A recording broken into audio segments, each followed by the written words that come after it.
Is anyone out there listening? Good. You've tuned into Lavender Town Radio, the only station brave enough to broadcast the static between worlds.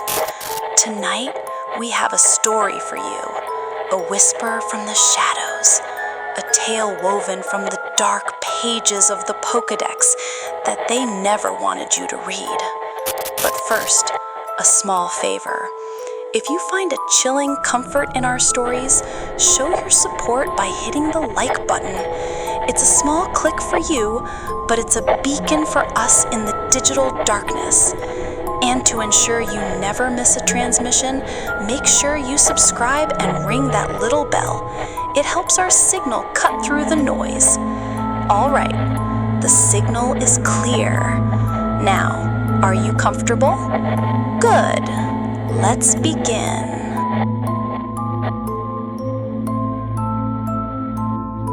Failure has its own flavor. It isn't bitter. Bitterness implies there's something left to taste. No, failure tastes of emptiness, like the air after a lightning strike, with nothing left but the smell of ozone and a dead silence. I had been tasting that flavor for weeks, ever since the day I stood atop the sky pillar and watched another young girl, a new champion, do what I was born to do. Rakaza hadn't chosen me, it had chosen her. The burden I had carried on my shoulders since I was a child, the burden of an entire tribe, of a prophecy, was lifted. Everyone said I was free. My grandmother said so. That girl, May, had said so too, with a radiant and genuine smile. Free. A beautiful word. But no one tells you what to do with freedom after you've spent your entire life in a prison, no matter how noble that prison may be. The emptiness. That was all that was left. I was no longer a lore keeper. So who was I? Just Zinnia. A girl with a past too heavy and a future too uncertain. I was sitting on the shore near Moss Deep City, watching the Wingle circle overhead, when a cheerful voice like a wind chime cut through my thoughts. I knew I'd find you here. It was May. She ran toward me, her brown hair flying in the sea breeze, her Blaziken following close behind. That Pokémon moved with a quiet confidence, the majesty of a champion, a stark contrast to its owner, who couldn't seem to stand still for more than 5 seconds. What are you doing here all alone? You look like a slowpoke trying to decide whether or not to yawn, May said, plopping down beside me without a hint of personal space. I just shrugged, enjoying my freedom. May looked at me, her smile fading slightly, replaced by a surprising insight for someone so young. It's not what you imagined, is it? I didn't answer. I get it, she continued, playing with the sand. It's like after beating the Elite Four. The whole long journey and then, poof, it's over. It feels a little empty, like finishing a good book and not knowing what to do next. A rather simple way of putting shouldering the fate of the world, I said, a little bitterly. But it's true, isn't it? May said, turning to look at me, her eyes bright and direct. And what's the best way to start a new chapter? By going somewhere completely new. She rummaged in her bag and pulled out 2 tickets. Ta-da! Plane tickets to Lumio City in the Kalas region. Round trip? For you. I was stunned. Why? Because you deserve a vacation, she said as if it were the most obvious thing in the world. You saved the world in your way, Zinnia. You prepared everything. I just landed the final blow. And I hear they have the best pastries in the world. I figured someone with your iron well wouldn't turn down a challenge like that, right? She winked. I didn't know what to say. Such simple, uncalculated kindness. It was so foreign to the world of prophecies and conspiracies I had lived in. Why Lumios? I asked, a genuine question. Well, I hear it's the city of new beginnings. Sounds fitting for you, doesn't it? The city of new beginnings. In the ancient legends I had been taught, Kalos was a land of extremes, of a devastating war and of extraordinary beauty, a place of endings and beginnings. Perhaps, that was exactly where I needed to go. I took the tickets. "Thank you, May." "No problem," she grinned, "but you have to promise me one thing. You have to try at least 10 different kinds of macarons and send me pictures." A week later, I arrived in Lumios, and I had to admit, May was right. The city was breathtaking. It was a living work of art, a symphony of ancient architecture and modern technology. I walked under the shadow of the Prism Tower, ate macarons that tasted so good it was almost a spiritual experience. And for the first time in years, I felt something other than the crushing weight of my burden. It was a lightness, almost like excitement. I tried to leave the past behind. I brought only my most trusted Pokémon, my loyal Salamence, Tyrantrum, and Aster, my small Whismur, my living memento, and of course, the pouch containing my collection of keystones and megastones. I no longer needed them, but I couldn't bring myself to throw them away. They were trophies, reminders of a life I had lived. But the past is not so easily left behind. It has a way of clinging to you. It began on my third night in Lumios, in a luxury hotel overlooking the Seine River.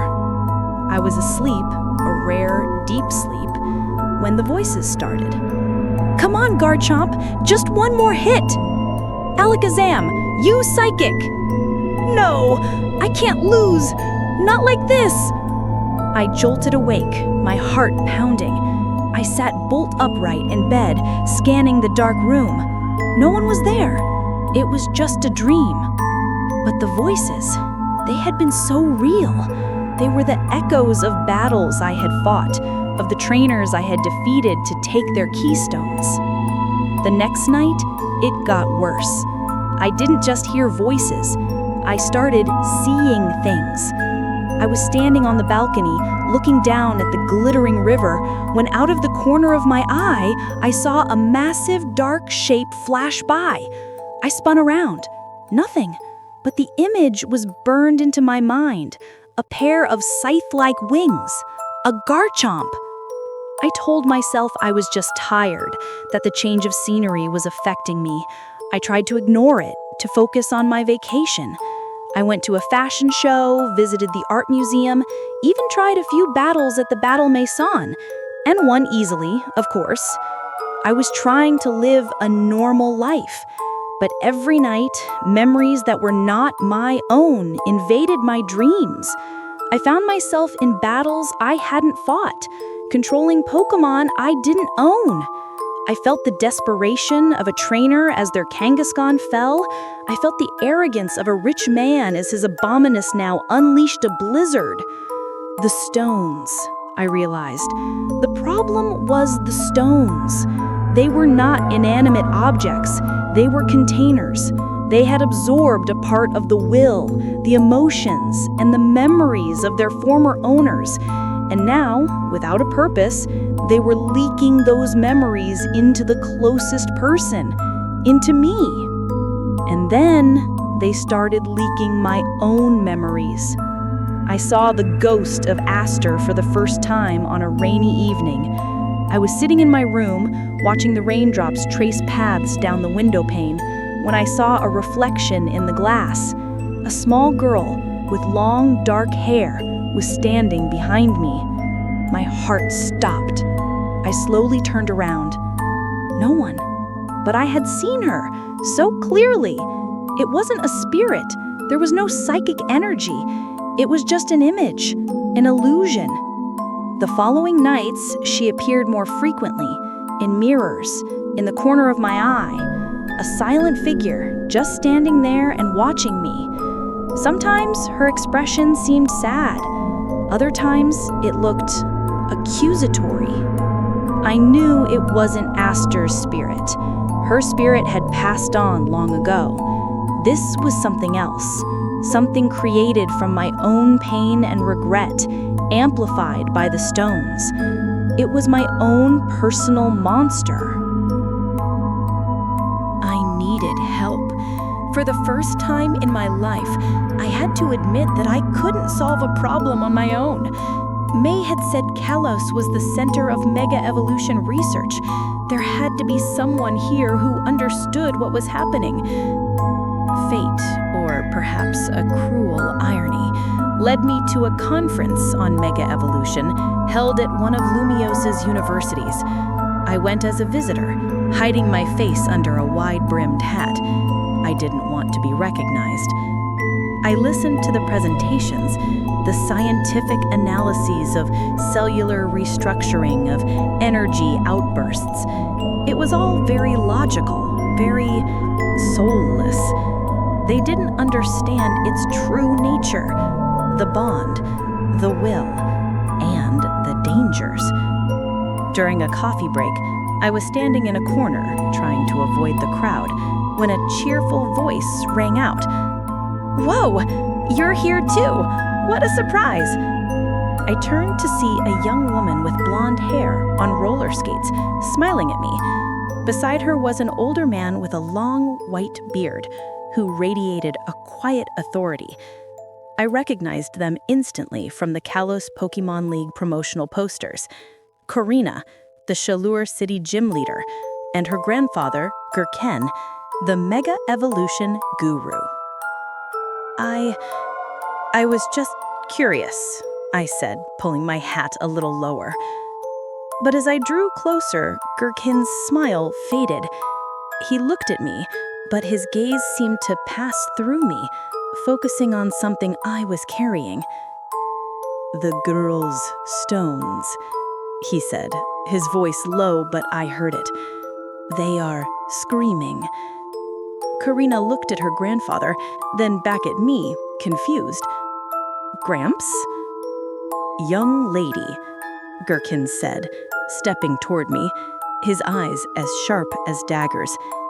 "You carry a great burden, not the burden of a mission, but of wills that are not your own." I was stunned. How could he possibly know? Karina, perhaps sensing my discomfort, intervened. "Sorry about my grandpa. He can be a little direct. I'm Karina. It's nice to meet you. You don't look like you're from around here. Owen, maybe. I recognize the style of your outfit." "I'm Zinnia," I replied, deciding that hiding was no longer an option. "Zinnia, Zinnia," Karina repeated. "I feel like I've heard that name somewhere." "The stones," Gurken interrupted, his patience gone. "Let me see them." His words weren't a request, they were a command. There was a power in his voice, the power of experience and deep knowledge. I hesitated a second, then slowly opened my pouch, revealing the keystones and megastones inside. Gurken didn't touch them, he just looked. "I see," he said, a flicker of sadness in his eyes. "These stones do not belong to you. They were bonded to others. Their will still lingers within them. And you, child, have a crack in your heart, a wound that has not healed. The chaotic energy of the stones is leaking through that crack, and they are feeding a phantom in your own mind." I took a step back, feeling completely exposed. He saw it all, the pain over Aster, the envy. "I don't—" "You are not okay," he said. "But if you continue to carry them, that phantom will grow stronger. It will no longer be content to stay in your mind. It will step out. You must give them up before they consume you." Karina looked at me with sympathetic eyes. "If you need help, come to Shalur City. My grandpa knows how to purify energies like that." I didn't answer. Rage and shame welled up inside me. Who was he to judge me? He didn't know what I had been through. I turned and walked away, leaving them behind. "Be careful, Zinnia of the Draconids," Gurken's voice called after me. There are battles far harder than facing a god, and that is the battle against oneself. His words struck a nerve. I left in a huff, trying to convince myself he was just a meddling old man. But I knew he was right. That night, the nightmare became its worst. It was no longer a dream. It was an assault. I was walking down a crowded Luinos Boulevard, but suddenly, everyone vanished. The buildings around me grew old, dilapidated, covered in vines. The sky turned a bloody red. I was standing in a ruined city. In the sky, I saw May, riding on the back of Mega Rayquaza. They didn't look at me. They just flew past, a symbol of victory and hope, leaving me alone in the ruins. Then the illusion shifted. I was in my hotel room, but it had transformed into the sky pillar. I was climbing the endless spiral staircase. I could hear Rayquaza's roar from the top, but I climbed and climbed, never getting any closer. I grew exhausted, and I fell. I fell through an endless darkness. I woke up on the floor of my hotel room, drenched in sweat. I had fallen off the sofa, but before the fear could subside, the illusion struck again. The room began to shrink. The walls closed in, threatening to crush me. I screamed, backing into a corner, and then it appeared. The ghost of Aster. It stood in the middle of the room, no longer looking sad. Its expression was cold, judgmental. Behind it, my Salamence appeared, but it wasn't my Salamence. Its eyes were glowing red, and it was growling at me. The Salamancite around its neck glowed. No, no, I mumbled. The illusion of my Salamence began to mega-evolve, but the process was corrupted. Its body twisted, blue flames leaking from its skin.